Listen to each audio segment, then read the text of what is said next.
So hello friends, welcome to in this channel, and today we will talk about the exercise of inverse trigonometric function. So without wasting time, let's get started. I hope कि आप लोग पिछले video में जो basic concept था inverse trigonometric function का उसको आप लोगों ने याद कर लिया होगा, क्योंकि इस एक्सरसाइज बनाने में उसका जो प्रॉपर्टी था और फार्मूला था उसको हम लोग यूज करेंगे। सो चलिए एक्सरसाइज की ओर चलते हैं, और एक्सरसाइज बनाने से पहले हम लोग जो एग्जाम्पल 1 है और 2 है उसको देखेंगे। सो सबसे पहले हम लोग एग्जाम्पल 1 देखेंगे। तो एग्जाम्पल 1 क्या बोल रहा है कि find the principal value of sine inverse 1/√2। तो यहाँ जो साइन इनवर्स 1/√2 है वो मेरा इनवर्स ट्रिगोनमेट्रिक फंक्शन है। तो हम लोग इसको लेट कर लेंगे, यहाँ लिखेंगे लेट, ये एग्जाम्पल 1 है, let sine y is equal to sine inverse 1/√2। इसको हम लोगों ने लेट कर लिया। और उसके बाद जैसे आप लोगों ने पिछले वीडियो में देखा होगा कि अगर मेरे पास इन्वर्स अगर रहता है, इन्वर्स फंक्शन रहता है, तो उसको हम लोग ट्रिगो फंक्शन में बदल सकते हैं। जैसे कि sine y is equal to x, ये जो इन्वर्स था वही लेफ्ट हैंड साइड में आकर के ट्रिगो फंक्शन बन गया। या हम लोग इसको भी चेंज कर सकते हैं, जैसे y निकालना रहेगा तो वही मेरा जो y हो जाएगा साइन इनवर्स x हो जाएगा, मतलब ट्रिगो फंक्शन इन्वर्स में चेंज हो जाएगा। सो यहाँ भी इसी प्रकार से होगा कि जो मेरा इन्वर्स फंक्शन है वो मेरा ट्रिगो फंक्शन में चेंज हो रहा है। तो sine y is equal to हो जाएगा 1/√2।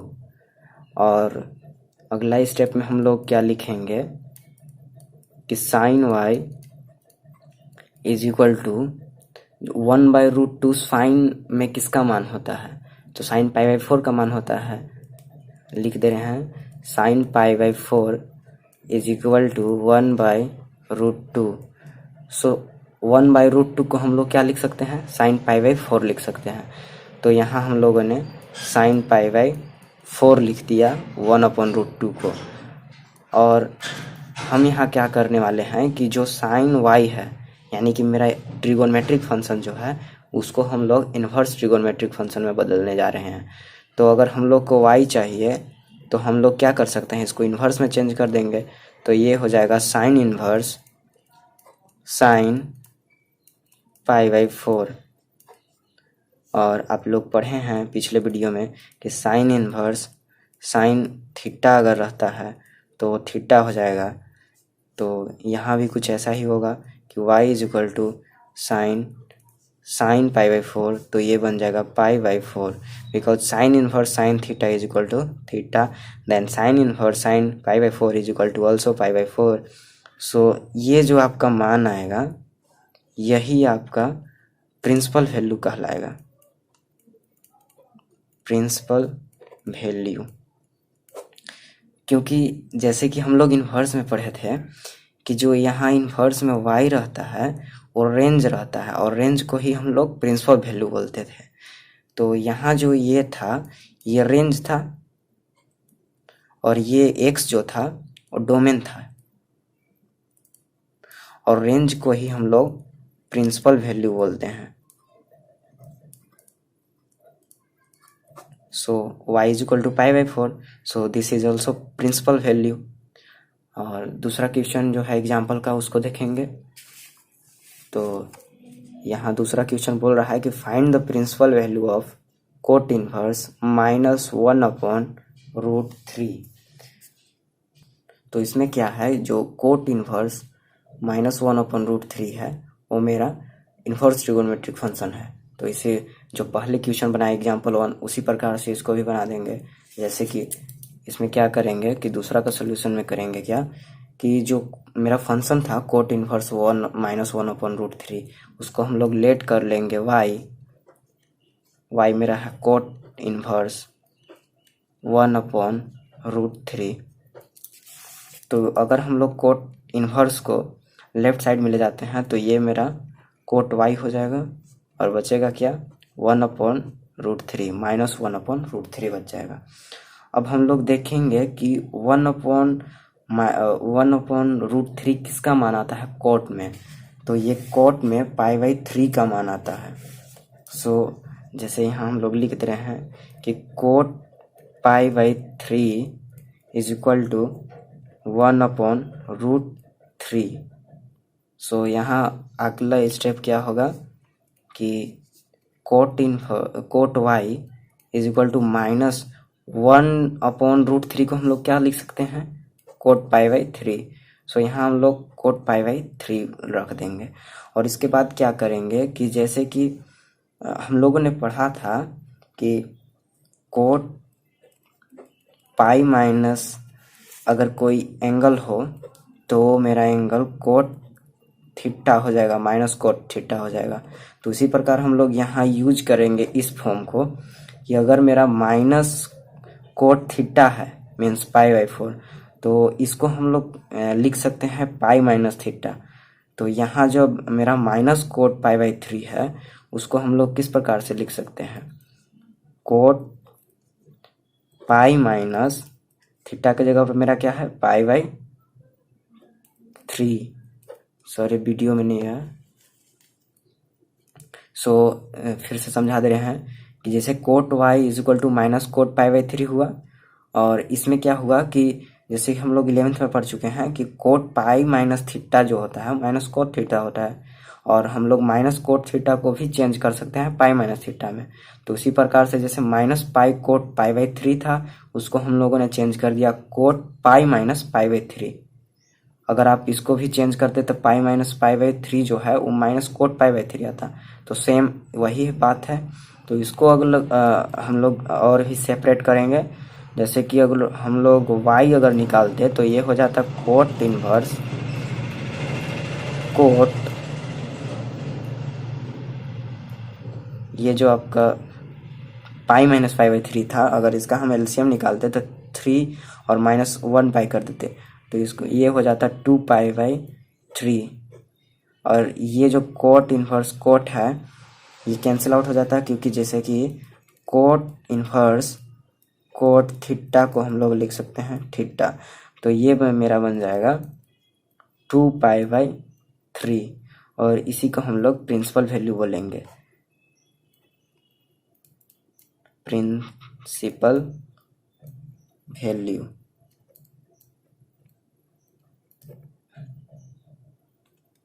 तो ये आ गया मेरा प्रिंसिपल वैल्यू। सो अब हम एक्सरसाइज की ओर बढ़ेंगे। तो अब हम एक्सरसाइज का क्वेश्चन बनाएंगे। मेरा पहला क्वेश्चन है find the principal value of following. First है साइन इनवर्स -पाई/2। तो हम लोग यहाँ इसको लेट कर लेंगे y is equal to sine inverse -पाई/2, और इसको क्या करेंगे? इन्वर्स को ट्रिगोनोमेट्रिक फंक्शन में बदलेंगे। तो ये हो जाएगा sine y is equal to -पाई/2। और अब हम देखेंगे कि पाई/2 किसका मान होता है साइन में। तो यहाँ अगला स्टेप हम लोग लिखेंगे sine y is equal to -पाई/2 किसका मान होता है? आप लोग को पता होगा कि साइन पाई/6 का जो मान होता है वो 1/2 होता है।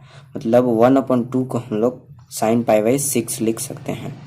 तो यहाँ हम लोगों ने साइन पाई/6 लिख दिया। और जैसे कि हम लोग 11th का फॉर्मूला है ये कि अगर साइन माइनस थीटा है तो इसको आप लोग माइनस साइन थीटा लिख सकते हैं। तो यहाँ अगर माइनस साइन थीटा रहे तो हम उसको लिख सकते हैं साइन माइनस थीटा। इसी प्रकार से हम लोग अगर माइनस साइन पाई/6 रहे तो उसको हम लोग लिख सकते हैं साइन माइनस पाई/6। और फिर अगेन हम लोग इसको क्या करेंगे कि इसको हम लोग इन्वर्स में बदल देंगे।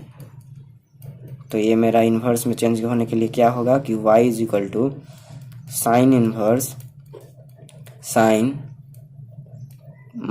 -पाई/6, that is equal to y is equal to -पाई/6, because sine inverse sine theta is equal to theta. So sin inverse sin minus pi by 6 is equal to minus pi by 6. So this is the principal value and this is answer. और second question है मेरा cos inverse √3/2। तो इसको हम लोग late मान लेंगे y, क्योंकि ये इनवर्स ट्रिगोनोमेट्रिक फंक्शन है। तो यहाँ हम लोगों ने लेट मान लिया y और इसको लिख दिया इनवर्स ट्रिगोनोमेट्रिक फंक्शन को। तो ये बेसिकली मेरा क्या है, cos इनवर्स √3/2। अब हम लोग क्या करेंगे कि cos इनवर्स को लेफ्ट हैंड साइड में ले आएंगे तो ये ट्रिगो फंक्शन बन जाएगा, यानी कि cos y is equal to √3/2। क्योंकि अगर cos इनवर्स जो है लेफ्ट हैंड साइड में चल गया तो मेरा सिर्फ और सिर्फ √3/2 बचेगा। और इसके बाद हम लोग देखेंगे कि cos में जो है वो किसका वैल्यू आता है, √3/2। तो ये बेसिकली π/6 का ही आता है। तो आपको याद कर लेना पड़ेगा पूरा वैल्यू ट्रिगो का, ताकि आपको बनाने में कोई परेशानी ना हो। ठीक है, तो यहाँ हम लोग लिख सकते हैं cos y is equal to cos π/6। और अगेन हम लोग इसको चेंज कर देंगे इन्वर्स फंक्शन में। तो इसमें क्या होगा, जो y इज इक्वल टू होगा वो हो जाएगा cos इनवर्स cos π/6, जो कि मेरा इक्वल हो जाएगा π/6 के। और यही मेरा प्रिंसिपल वैल्यू कहलाएगा और ये आंसर हो गया। 3 नंबर क्वेश्चन को देखेंगे, जो कि है मेरा कोसेक इनवर्स 2। तो हम लोग इसको लेट कर लेंगे, y is equal to cosec inverse 2। और इसको हम लोग ऐसे भी लिख सकते हैं, अगर हम लोग साइन में लिख दें इसको तो ये 1/2 हो जाएगा।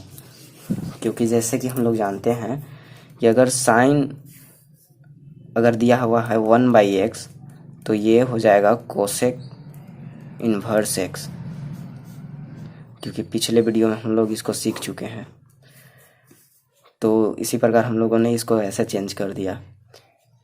अगेन भी अगर हम लोग इसको लिखते हैं साइन इनवर्स 1/2, तो ये जो साइन है इनवर्स जो है वो लेफ्ट हैंड साइड में जाकर के ट्रिगो फंक्शन में बदल जाएगा, जैसे कि साइन y हो जाएगा और जो बचेगा वो है 1/2। अब हम लोग देखेंगे कि साइन में 1/2 किसका वैल्यू आता है। तो 1/2 किसका वैल्यू आता है, याद कीजिए आप लोग, जैसे कि π/6 का वैल्यू जो है वो 1/2 आता है। तो इसमें हम लोग क्या करेंगे कि sine y is equal to 1/2 की जगह पर क्या लिख सकते हैं, साइन π/6 लिख सकते हैं। तो यहाँ हम लोग ने साइन π/6 लिख दिया। और हम लोग क्या कर सकते हैं, ट्रिगो फंक्शन को इन्वर्स में चेंज कर सकते हैं। तो यहाँ हम लोगों ने y को चेंज कर दिया इन्वर्स फंक्शन में, जैसे कि ये हो गया साइन से साइन इन्वर्स, और पहले से मेरा क्या था, साइन π/6 था। और आप लोग जैसे जानते हैं sine inverse sine theta is equal to theta. So ये बन जाएगा आपका साइन, मतलब यहाँ डायरेक्ट हो गया π/6, और यही आपका जो है वो प्रिंसिपल वैल्यू रहेगा और ये आपका आंसर हो गया। तो अब हम फोर्थ क्वेश्चन को देखेंगे। तो फोर्थ क्वेश्चन है tan इनवर्स -√3। तो हम लोगों ने इसको लेट कर लिया, y is equal to tan inverse -√3। तो इसको हम लोग इनवर्स को ट्रिगो में चेंज कर रहे हैं। तो tan y is equal to -√3। और अब हम लोग देखेंगे कि √3 tan में किसका वैल्यू होता है। तो अगला स्टेप में हम लोग लिखेंगे कि tan y -√3, √3 किसका वैल्यू आता है, tan π/3 का। तो tan π/3 का वैल्यू जो है वो √3 आता है। तो हम लोग √3 को लिख सकते हैं tan π/3 लिख सकते हैं। तो इसमें क्या होगा कि √3 की जगह पर हम लोग पुट कर देंगे tan π/3। और ये आपका जैसे पीछे पढ़ चुके हैं अभी तुरंत कि tan अगर माइनस थीटा है तो उसको हम लोग माइनस में tan थीटा लिख सकते हैं। तो माइनस tan थीटा को हम लिख सकते हैं tan माइनस थीटा, और उसी प्रकार से यहाँ लिख सकते हैं कि अगर माइनस में tan π/3 है तो उसको लिख सकते हैं tan -π/3, और ये है tan y, और y निकालना रहेगा तो हम इसको इन्वर्स में चेंज करेंगे, tan इन्वर्स tan -π/3 जो कि -π/3 के इक्वल हो जाएगा, और यही प्रिंसिपल वैल्यू है, और ये आंसर आ गया। फिफ्थ क्वेश्चन है cos इनवर्स -1/2, तो इसको हम लोग लेट कर लिए cos इनवर्स -1/2, तो अगर हम इसको लिख सकते हैं cos y, और ये इक्वल हो जाएगा -1/2, क्योंकि अगर cos y इधर आएगा तो सिर्फ बचेगा -1/2। और अब हम लोग देखेंगे कि -1/2 में जो वैल्यू है वो -π/1/2, ये किसका वैल्यू होता है cos में। सो बेसिकली cos में जो होता है 1/2 का जो वैल्यू होता है वो होता है cos π/3 का। तो यहाँ हम लोग 1/2 के जगह पर हम लोग क्या लिख सकते हैं, cos π/3, यानी कि ये जो है माइनस cos π/3 हो जाता, और cos π/3 होने के कारण जैसे कि ये y है और इसको हम लोग इन्वर्स में चेंज करने वाले हैं, और सबसे पहले इसको देखेंगे कि जो माइनस है उसका क्या करें। तो इसमें क्या करना है कि जैसे कि आप लोग पढ़े हैं कि cos π-θ जो होता है वो होता है -cos θ, जैसे पीछे भी सवाल बनाए हैं उसमें भी यूज किए। तो इस प्रकार से अगर -cos θ है तो उसको हम लोग चेंज कर सकते हैं cos π-θ में। तो इसी प्रकार से -cos π/3 को हम लोग लिख सकते हैं cos π-π/3, और ये था cos y के इक्वल। और अगर हम लोग y निकालते हैं तो cos जो है वो इन्वर्स में चेंज हो जाएगा, और ये हो जाएगा cos इन्वर्स cos π-π/3 को क्या लिख सकते हैं 2π/3, क्योंकि एलसीएम 3 ले लिए, और ये इक्वल हो जाएगा 2π/3 के, और यही आंसर हो जाएगा आपका। 6 नंबर क्वेश्चन है tan इनवर्स -1, तो इसको हम लोग क्या करेंगे कि ओवरलेट मान लेंगे जैसे पीछे सारे क्वेश्चन में किए, और इसको हम लोग चेंज कर सकते हैं tan y -1। अब हम लोग देखेंगे कि tan में किसका वैल्यू आता है 1, तो ये बेसिकली π/4 का मान आता है 1, तो यहाँ जो हम पुट कर सकते हैं 1 के जगह पर π/4। तो इसमें क्या करेंगे कि tan y is equal to हो जाएगा मेरा -tan π/4। तो ये जो है इसको हम लोग लिख सकते हैं tan -π/4, क्योंकि tan -π/4 इज इक्वल टू हो जाता -tan π/4। सो इस प्रकार से हम लोग जो है y निकालने के लिए इन्वर्स में tan को चेंज करते हैं, तो ये tan इन्वर्स tan -π/4 जो कि इज इक्वल टू होता है -π/4 के, तो ये ही आपका आंसर हो जाता।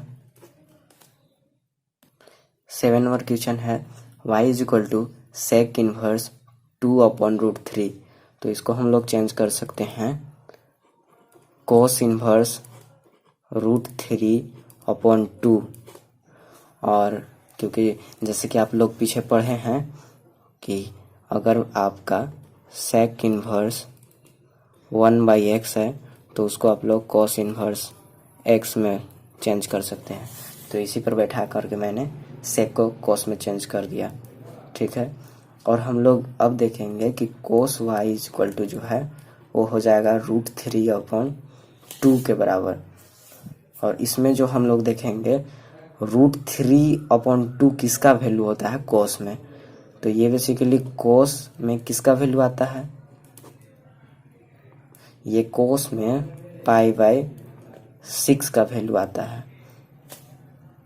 तो इसमें क्या कर सकते हैं √3/2 को हम लोग π/6 लिख सकते हैं, तो यहाँ हम लोगों ने cos y is equal to √3π/2 के जगह पर हम लोगों ने cos π/6 पुट कर दिया, और इसको हम लोग अगेन इन्वर्स ट्रिगो में बदलते हैं तो ये हो जाता मेरा y is equal to cos inverse cos pi by 6 जो कि इक्वल हो जाता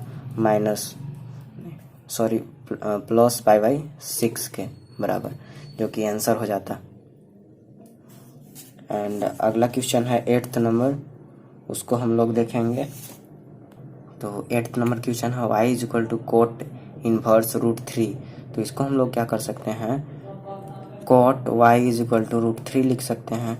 और इसमें क्या होगा कि देखेंगे कि रूट 3 कोट में किसका मान आता है। तो cot y is equal to यहाँ लिखेंगे कोट और पाई बाई 3 किसका मान आता है, पाई बाई 6 का, तो यहाँ लिख देंगे पाई बाई 6 और फिर इसको हम लोग इन्वर्स में बदल देंगे और ये हो जाएगा y is equal to cot inverse cot pi by 6 जो कि इक्वल हो जाएगा पाई बाई 6 के, और यही आंसर हो जाएगा आपका। 9 नंबर क्वेश्चन है y is equal to cos inverse -1 upon root 2। तो इसको भी हम लोग ऐसे ही करेंगे कि cos y is equal to -1 upon root 2। अब हम लोग देखेंगे कि ये जो 1 अपॉन रूट 2 है वो किसका वैल्यू होता है कोस में। तो cos y is equal to minus cos pi by 4 का होता है, तो ये हो गया पाई बाई 4। और अगर हम लोग इसको इन्वर्स में बदलने से पहले क्या करेंगे कि जो माइनस है उसका ठिकाना लगाएंगे, और इसको लगाने के लिए हम लोग क्या करेंगे कि फॉर्मूला का यूज करेंगे। जैसे कि कोस पाई माइनस थीटा को हम लोग लिखते हैं माइनस कोस थीटा, और इस प्रकार से हम लोग लिख सकते हैं माइनस कोस थीटा को पाई माइनस थीटा। और यहाँ हम लोग लिख सकते हैं cos y is equal to cos pi minus pi by 4 जो कि इक्वल हो जाएगा कोस, ये हो जाएगा आपका कोस 4 and minus 3 by 4 3 pi by 4 आ गया। और ये जो अब हम इसको क्या करेंगे कि इन्वर्स में चेंज कर देंगे, तो ये हो जाएगा कोस इन्वर्स कोस 3 पाई बाई 4, और ये आपका हो जाएगा आंसर 3 पाई बाई 4, और this is answer. And 10th नंबर क्वेश्चन है y is equal to cosec inverse minus root 2। तो इसको हम लोग चेंज कर देंगे साइन में, साइन इन्वर्स में चेंज करेंगे तो ये हो जाएगा -1 अपॉन रूट 2, और ये जो इन्वर्स है उधर जाएगा तो ये हो जाएगा sine y is equal to -1 upon root 2। और इसके बाद जो होगा 1 अपॉन रूट 2 जो है साइन में किसका वैल्यू आता है, ये देखेंगे sine y is equal to minus sine pi by 4 का आता है 1 अपॉन रूट 2। तो यहाँ हम लोग क्या करते हैं कि फॉर्मूला यूज करेंगे, जैसे कि sine y sine pi by 4 जो है माइनस पाई बाई 4 वो हो जाएगा माइनस साइन पाई बाई 4 के, और ये जो अब इन्वर्स में बदलेंगे वो हो जाएगा sine inverse sine minus pi by 4, और ये इक्वल हो जाएगा y is equal to minus pi by 4।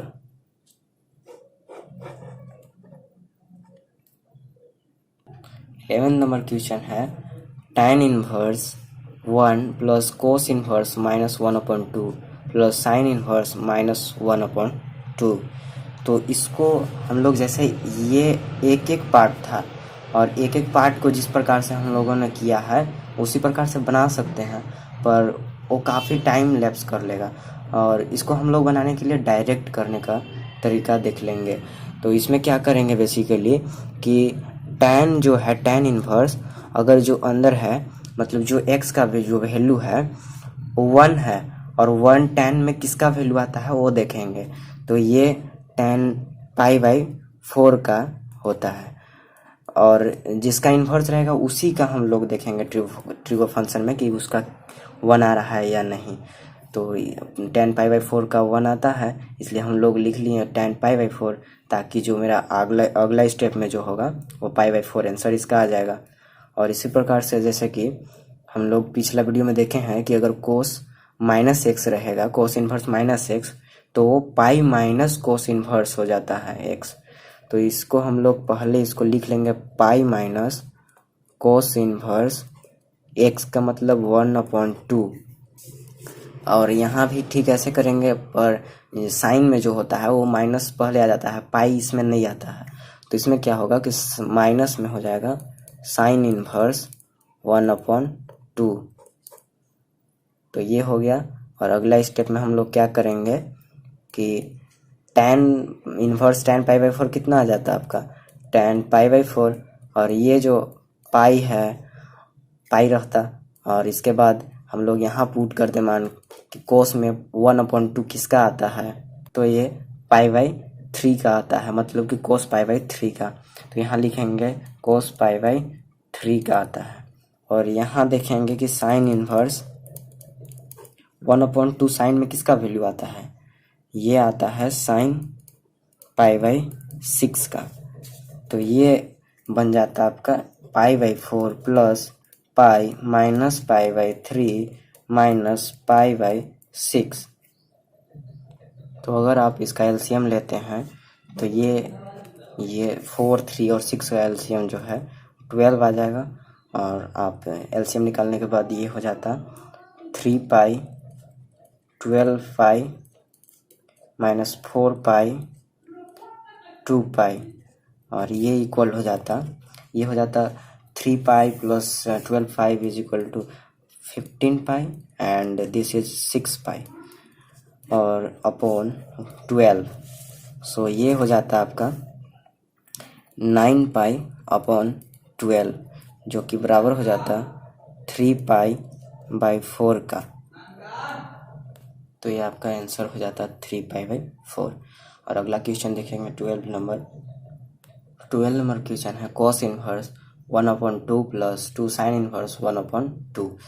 तो 1/2 कोस में किसका वैल्यू आता है, कॉस इन्वर्स कोस पाई/3 का आता है। और 2 साइन इन्वर्स 1/2 किसका वैल्यू आता है साइन में, साइन पाई/6 का आता है। सो अगला स्टेप क्या हो जाएगा कि जो कोस इन्वर्स कोस पाई/3 है वो पाई/3 बन जाता है। और 2 इंटू में साइन इन्वर्स साइन पाई/3 जो है वो पाई/6 जो है वो पाई/6 बन जाता। और ये 2 जो है 6 को काट देता 3, और ये बन जाता आपका 2 पाई/3, और ये आपका आंसर हो जाता। और 13 नंबर क्वेश्चन है if sine inverse x is equal to y then, और इसमें जो वैल्यू दिया है उसमें बेसिकली ये जो है रेंज दिया है। तो जो आपका रेंज जो है साइन इनवर्स x का वो -पाई/2 से पाई/2 के बीच में होता है। तो ये आपका आंसर सही हो जाता। और फिर 14 नंबर क्वेश्चन है tan inverse √3 minus sec inverse -2 is equal to. तो चलिए इसको हम लोग फाइंड करके देख लेते हैं। तो ये 14 नंबर क्वेश्चन है और इसमें देखेंगे कि √3 tan में किसका वैल्यू आता है, tan पाई/6 का वैल्यू आता है। और ये जो सेक है वो उसमें माइनस है, तो इसमें क्या हो जाता है कि minus pi minus sec inverse 2। और पहले इसको हम लोग सॉल्व कर लेते, उसके बाद जो ये माइनस है उसमें ब्रैकेट में जाता अंदर और उसके बाद इसका काम होता। तो ये अगला होता पाई/3 माइनस पाई माइनस जो माइनस पाई हुआ और ये अंदर भी माइनस था तो हो गया प्लस। और इसके चलते जो सेक इनवर्स 2 है तो 2 किसका वैल्यू आता है, 2 आता है आपका वैल्यू पाई/3 का, सेक पाई/3 का। तो ये डायरेक्ट हम लिख रहे हैं पाई/3, या तो लिख भी देते हैं कि सेक इनवर्स सेक पाई/3, और ये इक्वल हो जाएगा पाई/3 माइनस पाई प्लस पाई/3, बिकॉज सेक इनवर्स सेक पाई/3 इज इक्वल टू पाई/3। और ये आपका एलसीएम लेने के बाद क्या हो जाता, ये हो जाता pi minus 3 pi plus pi, जो कि इक्वल हो जाता है -पाई/3 के, और यही आपका आंसर हो जाता। और इस प्रकार ये जो एक्सरसाइज 2.1 था वो समाप्त होता है। Thank you, best of luck.